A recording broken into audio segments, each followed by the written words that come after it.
Thank you sir. जून के बाद लाजमी आ जाएंगे। सर मुझे ऑल्ट्रेशन वाला दोबारा समझा दें। अभी समझाते हैं। अच्छा जी, कोई और सवाल? सर वो स्टार्ट में आपने दो चीजें का फर्क बताया था ना, जो सेकंड चीज थी उसका फर्क मुझे समझ नहीं आया था। एक एक्चुअल थी, दूसरी जो थी अटेम्प्टेड यस। मतलब आपने कोशिश करी फिर भी नहीं हुआ। जैसे मैं मर्डर की मिसाल दूं, एक मर्डर होता है और एक अटेम्प्ट टू मर्डर होता है, ठीक है ना।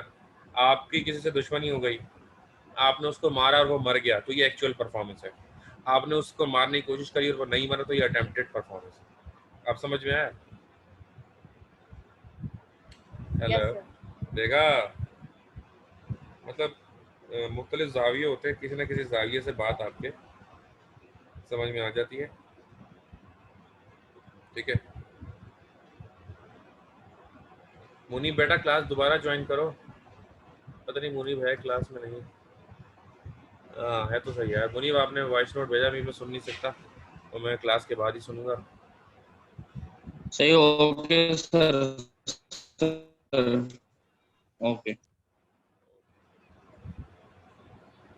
रिसेशन, अच्छा ऑल्ट्रेशन शुरू करते हैं दोबारा। ऑल्ट्रेशन का मतलब क्या है? कॉन्ट्रैक्ट के अंदर कोई चीज़ ऑल्टर कर देना। 25% आपका प्रॉफिट था, वो 50% कर देना। 25% था, 10% कर देना। यानी कि जो टर्म्स एंड कंडीशंस हैं, अगर उसके अंदर कोई भी चीज़ चेंज करते हैं तो ऑल्ट्रेशन होती है। जिस तरह कपड़ों में होती है ना आपके ऑल्ट्रेशन, खवातीन स्पेशली करवाती हैं, इसको ऐसा कर दो, इसको वैसा कर दो, तो वो भी ऑल्ट्रेशन होता है। तो ऑल्ट्रेशन बेसिकली तब्दीली को कहते हैं। तब्दीली आप अच्छी तरह जानते हैं। अच्छा जी, तो alteration of a contract may take place when one or more of the terms of the contract are altered by mutual consent of the parties to the contract. In such a case, the old contract is discharged. जैसे ही आप कोई भी alteration देखें, एक बार जब कोई agreement हो जाता है, एक बार जब कोई एग्रीमेंट हो गया, अब उस एग्रीमेंट के अंदर कोई आप तब्दीली नहीं कर सकते। अगर आप कोई तब्दीली करते हैं, ठीक है ना, अगर आप कोई तब्दीली करते हैं तो उस तब्दीली की वजह से ये होगा कि वो पुराना कॉन्ट्रैक्ट खत्म हो जाएगा और तब्दीली के बाद एक नया कॉन्ट्रैक्ट बन जाएगा। तो this is called alteration. Rescission मतलब है कमी। मिसाल के तौर पर मुझे जो है वो तैमूर से 10 लाख रुपए लेने थे। मैंने देखा तैमूर की हालात बहुत ख़राब है। मैंने उससे कहा यार तुम 10 लाख रुपए की जगह पर मुझे 5 लाख रुपए दे दो, चलो जाओ कैश करो। तो ये अगर मैं किसी के लिए रहम करता हूँ उसके ऊपर, तो उसको रेसिशन कहते हैं कॉन्ट्रैक्ट में। यानी टर्म्स एंड कंडीशंस में कमी कर देना, सामने वाले को थोड़ी सी डिस्काउंट दे देना, छूट दे देना, ठीक है जी। क्लियर हो रही है बात? आगे बढ़ते हैं।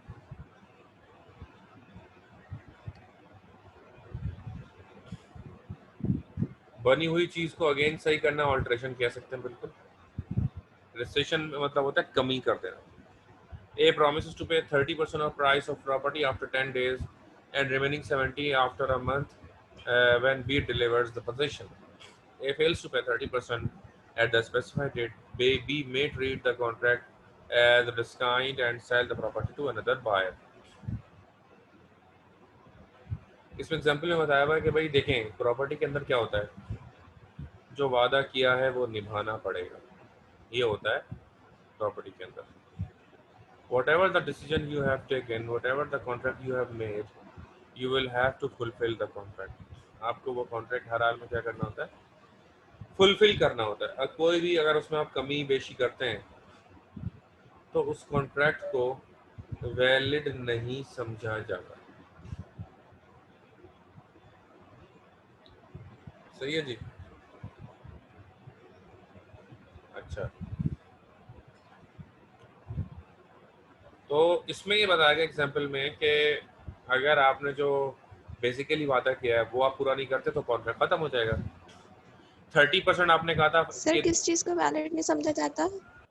कि भाई पेमेंट, द प्रॉमिस टू पे द कैश, एक आपने वादा किया कि भाई आप प्रॉपर्टी खरीद रहे हैं और 10 दिन बाद आप 30% पेमेंट देंगे। अगर आप 10 दिन बाद 30% पेमेंट नहीं दे पाते तो बेसिकली वो कॉन्ट्रैक्ट डिस्चार्ज हो जाता है, कॉन्ट्रैक्ट खत्म हो जाता है। लेकिन रिसेशन क्या चला जी, 10 दिन आप और ले लें। अगर आपको 10 दिन और दिए जा रहे हैं तो उसको भी रिसेशन कहा जा सकता है। ये इस एग्जाम्पल में बताया गया। Promise to perform a contract, वादा यहाँ पर कौन से वादे की बात हो रही है? यहाँ पर जिंदगी निभाने की वादे की बात नहीं हो रही, बल्कि उस परफॉर्मेंस की बात हो रही है जो कि आपने किसी कॉन्ट्रैक्ट के तहत परफॉर्म करने की आपने बात की। ठीक है। Remission, remission means to forgive the claim. इसके बाद अगली हेडिंग है हमारी डिस्चार्ज ऑफ कॉन्ट्रैक्ट की रिमिशन है। रिमिशन का बहुत ही सिंपल मतलब पहले ही 5 लफ्जों में बता दिया गया कि remission means to forgive the claim. Remission का क्या मतलब है कि आपका जो क्लेम उसको क्या कर देना, फॉरगिव कर देना। आपके क्लेम को माफ कर देना। ठीक है जी, ये क्या होता है? आपके क्लेम को माफ कर देना रिमिशन कहलाता है। अच्छा जी,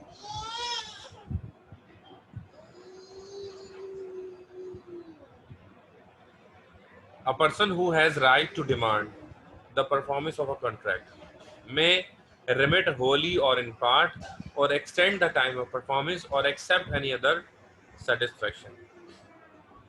रिमिशन क्या होता है? बेसिकली रिमिशन कहते हैं किसी भी मुआहदे के अंदर जो जो चीजें शामिल थी वो तमाम की तमाम चीजें माफ कर देना, क्या उसमें से आधी माफ कर देना, वो तमाम की तमाम माफ कर देना या उसमें से आधी माफ कर देना क्या कहलाता है? रिमिशन कहलाता है। सही है जी। Remission means forgive the claim, a person who has right to demand the performance of a contract, remit wholly or in part।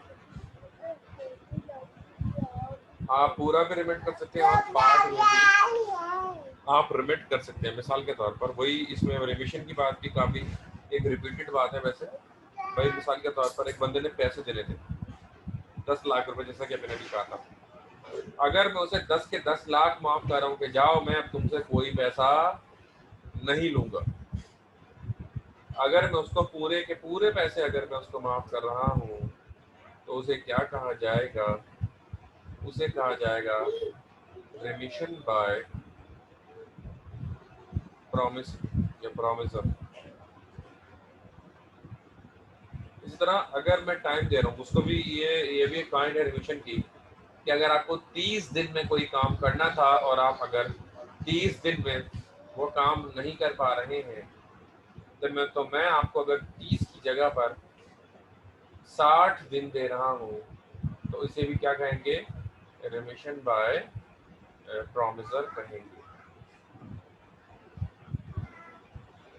इसी तरह अगर मैं जितना काम आपने परफॉर्म किया अगर मैं उतने ही काम को आपके एक्सेप्ट करके आपके बाकी तमाम काम से आपकी जान छुड़ा दूं उसे भी कहा जाता है रिमिशन।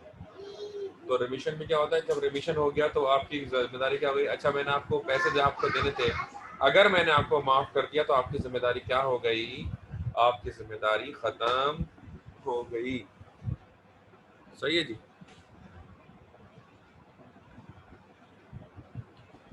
अच्छा, now the next heading is waiver।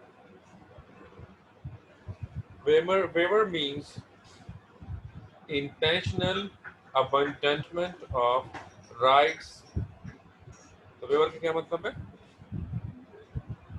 जानबूझ के अपने हकूक को कम कर देना। Wherein a party to contract agrees to forgo a right available to it under the contract। तो waiver मतलब होता है कि जो आपके हकूक हैं आप उसको जानबूझकर उनके हकूक को आप क्या करते हैं? कम अपने हुकूक को खुद छोड़ दे, नहीं यार ये मेरा राइट बनता है ना, मैं माफ करता हूँ। अच्छा, मिसाल के तौर पर मिस्टर ए है जिन्होंने पे कर दिया 50,000 एज बयाना दे दिया for the purchase of some property from B with the condition that in case A's failure to make payment at a specified time, B shall have to right to forfeit the amount of bayana. देखिए जी, this is a common feature. ये एक common feature है जिसमें क्या होता है, एक बहुत ही कॉमन फीचर है जिसमें ये होता है कि जब आप कोई मकान खरीदते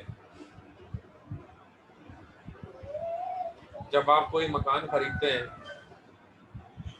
तो आपको बयाना देना होता है, मतलब 20,000, 30,000, 40,000, 50,000 व्हाट्सएवर आपको बयाना देना होता है। जब आप वो बयाना दे देते हैं, उसके बाद आपको एक खास वक्त के अंदर पेमेंट पूरी करनी होती है।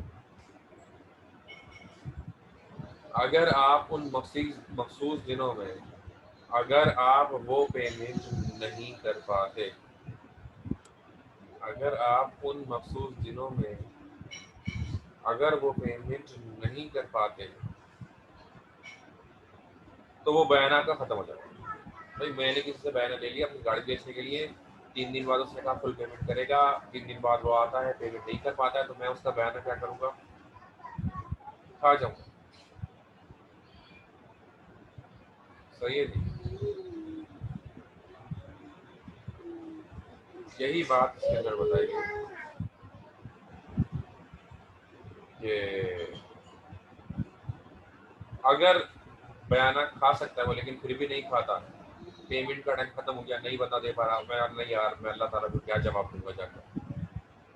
अगर वो बंदा पैसे वापस कर देता है, उसे कहा जाएगा वेवर। अगर वो बंदा पैसे वापस कर देता है, उसे क्या कहा जाएगा, उसे वेवर कहा जाएगा। ठीक। नाउ डिस्चार्ज बाय इम्पॉसिबिलिटी, कोई चीज जो पहले तो मुमकिन थी लेकिन अब वो चीज मुमकिन नहीं रही, तो वो चीज जो पहले मुमकिन थी लेकिन क्योंकि अब वो मुमकिन नहीं रही है, तो उसे भी क्या कहा जाएगा, उसे भी कहा जाएगा discharge by impossibility.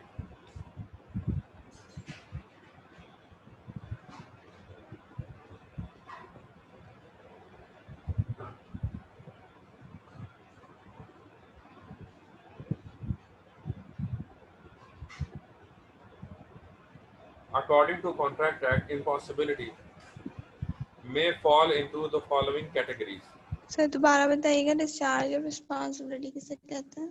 Discharge by discharge by impossibility, यानी जो चीज नामुमकिन हो जाए, जो चीज नामुमकिन हो जाए उसे कहा जाता है डिस्चार्ज बाय इम्पॉसिबिलिटी। ठीक है, impossibility existing at a time of agreement, an agreement to do an act impossible in itself is void. Agreement कोई भी जिसको करना है नामुमकिन है, वो क्या होता है, void होता है। मतलब कोई भी मुर्दे को जिंदा कर देना, चांद तारे तोड़ कर ले आना, कोई भी गैर कानूनी काम करना लॉफुली तो इम्पॉसिबल होता है। तो ये सारे क्या कहलाते हैं, इम्पॉसिबल कॉन्ट्रैक्ट्स कहलाते हैं। ठीक है, तो a contract to do any impossible act is void, लेकिन पॉसिबिलिटी क्या है कि जब वो मुआहदा किया गया हो तब वो मुमकिनात में से हो और बाद में वो मुमकिनात में से ना रहा हो। यानी जिस टाइम वो एग्रीमेंट किया गया था उस टाइम वो एग्रीमेंट होने के काबिल था, लेकिन बाद में वो एग्रीमेंट होने के काबिल नहीं रहा। ठीक है जी। तो ऐसे एग्रीमेंट को क्या कहा जाता है? ऐसे एग्रीमेंट को कहा जाता है वॉइड एग्रीमेंट या वॉइड कॉन्ट्रैक्ट। ठीक है जी। अच्छा,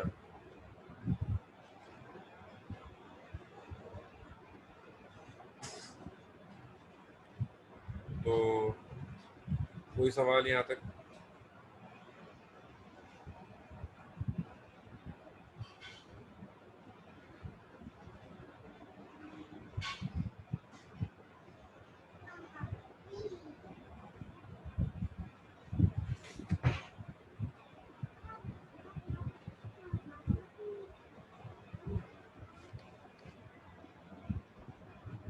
आगे बढ़ते हैं।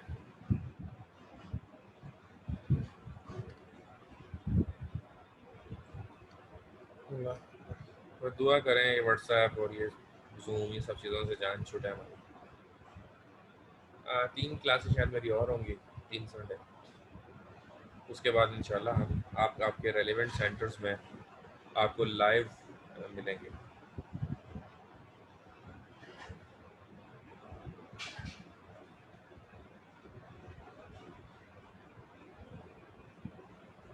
Impossibility existing at a time of agreement.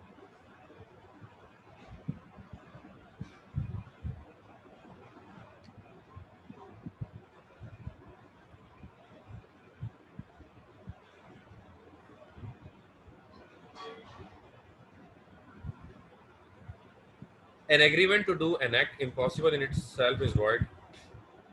कोई भी मुआहदा जिस वक्त हो रहा है अगर उस वक्त वो नामुमकिन है तो उसको क्या कहा जाता है? उसको एक ऐसा कॉन्ट्रैक्ट कहा जाता है जो कि ऑलरेडी डिस्चार्ज है, क्योंकि वो पॉसिबल ही नहीं है।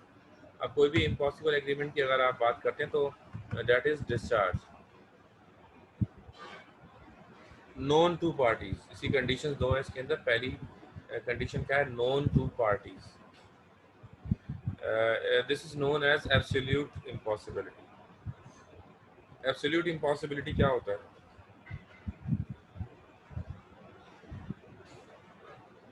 एब्सोल्यूट इम्पॉसिबिलिटी कहते हैं कि जब कोई कॉन्ट्रैक्ट शुरू से ही नामुमकिन हो और बहुत ही कॉमन हो, हर बंदा इस बात को जानता हो कि ये कॉन्ट्रैक्ट इम्पॉसिबल है। अगर कोई बंदा शुरू से ही जानता है कि ये कॉन्ट्रैक्ट पॉसिबल नहीं है या इम्पॉसिबल है, तो पहले से ही पता है सबको, तो उस कॉन्ट्रैक्ट की कोई अहमियत नहीं होती। ठीक है ना? For example, when A agrees with to discover treasure by magic. अब जादू से कोई खजाने की तलाश, हर बंदा जानता है ये तो बेकार किसी बातें हैं, तो इसकी कोई वैल्यू नहीं। जी मैं शुरू से शो करता हूँ, आप स्क्रीनशॉट ले लें, सब ले लें स्क्रीनशॉट जिसको लेना है।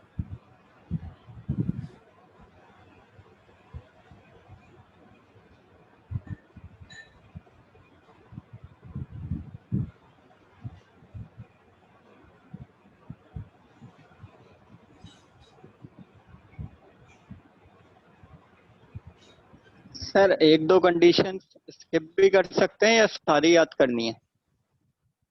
ये बड़ी अच्छी बात की आपने। एक काम करता हूँ, अभी स्क्रीनशॉट ना लें, मैं मार्क करता हूँ, फिर उसी हिसाब से आप लीजिएगा स्क्रीनशॉट। ठीक है? तो जो येलो मैं करता जा रहा हूँ वो आप लोग लिख लीजिएगा अपने पास।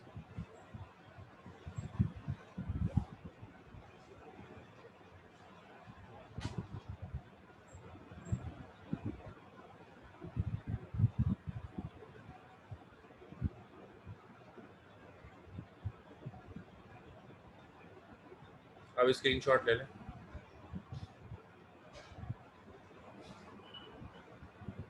स्क्रीनशॉट ले लें आप। ठीक है? इतना करना है इसमें से। तकरीबन पूरे एग्जाम्पल छोड़नी है फिलहाल, आगे बढ़ते हैं। अटेम्प्टेड परफॉर्मेंस लिखेंगे इसके बाद।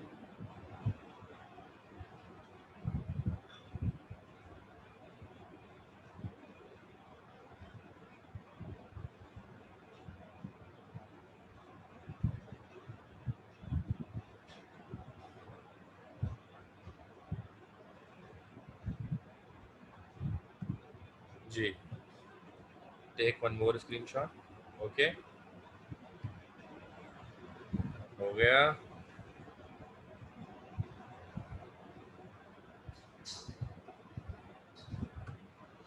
Operation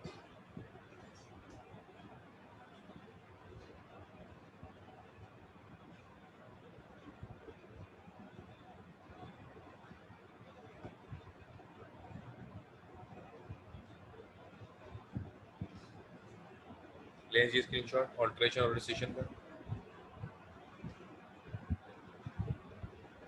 screenshot. हो गया।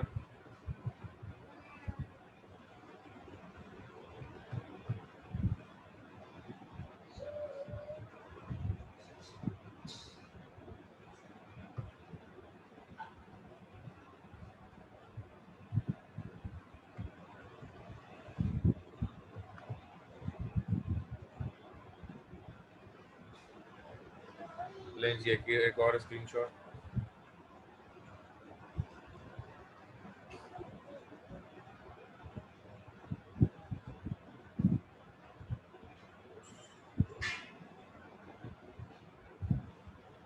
सर आप एग्जाम्पल्स को इग्नोर करवा रहे हैं तो क्या एग्जाम्पल एग्जाम में नहीं लिखेंगे?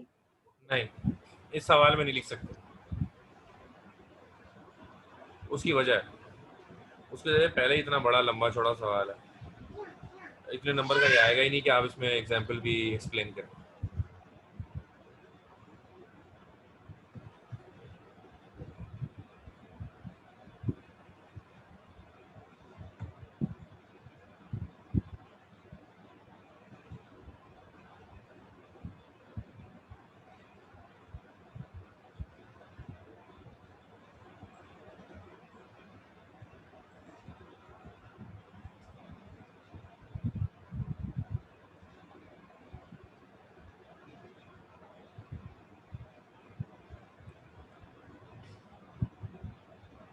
लें जी वन मोर स्क्रीनशॉट। हो गया। अच्छा जी।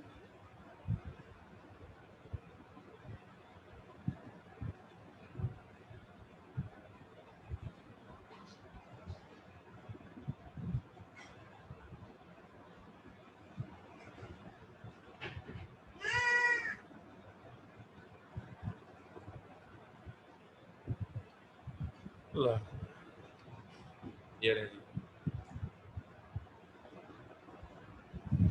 हो गया।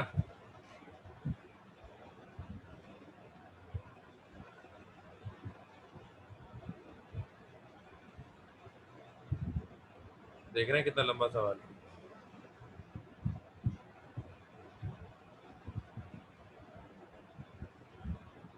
अच्छा, जहाँ तक मैंने कराया पहले इतना ही रखें आप लोग ना, जहाँ तक मैंने ये unknown to parties where at a time of making the contract both the parties are ignorant of the impossibility, as in the case of destruction of subject matter the ignorance of both the parties to the contract is void on the ground of mutual mistake.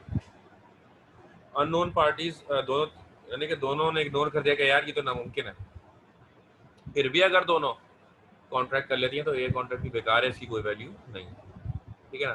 फिलहाल यहीं तक रखें, contract already discharge होगा, contract उसकी कोई value ही नहीं होगी, ठीक है। यहीं तक लिखेंगे, यहीं तक आप अपने रजिस्टर में लिखेंगे। नेक्स्ट क्लास में आप मुझे बताएंगे कि इसकी लेंथ कितनी हो गई है, कितना बड़ा ये सवाल बन गया है, ठीक है ना। तो जितना बड़ा ये सवाल बन जाए आप मुझे पहले ही बता दीजिएगा, उसी हिसाब से फिर मैं मजीद आपको शॉर्ट करवा दूँगा, ठीक है। If you have any other question please ask, otherwise we will leave. दोबारा करें सवाल। कुछ कंडीशन स्किप कर सकते हैं? बिल्कुल करनी पड़ेगी, बिल्कुल करनी पड़ेगी, क्योंकि जब ज़्यादा बड़ा सवाल होता जाएगा तो we will have to skip some conditions, there is no other option.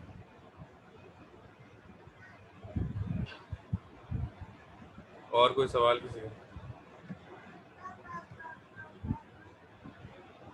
किसी चीज के इसेंशियल्स को स्किप कर सकते हैं? एसेंशियल्स को स्किप नहीं कर सकते। एसेंशियल्स मतलब, एसेंशियल का मतलब ही लाजमी होता है, एसेंशियल्स को आप कभी भी स्किप नहीं कर सकते। जी कोई और किसी का सवाल? सर अगर दोनों जो बंदे हैं जो कर रहे हैं एग्रीमेंट, अगर उनको ही नहीं करना चाह रहे एग्रीमेंट के पे शकूक हैं, तो वो एग्रीमेंट कर ही क्यों रहे? असल में होता ये है कि कंफर्म नहीं होता कभी कभी।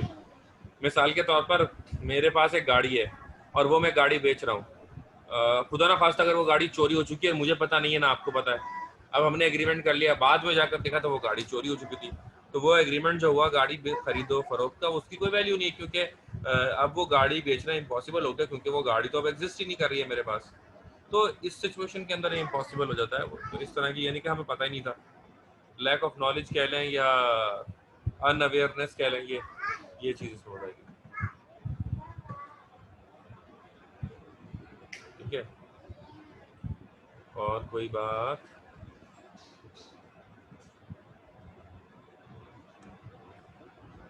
जी कोई सवाल किसी और का भी?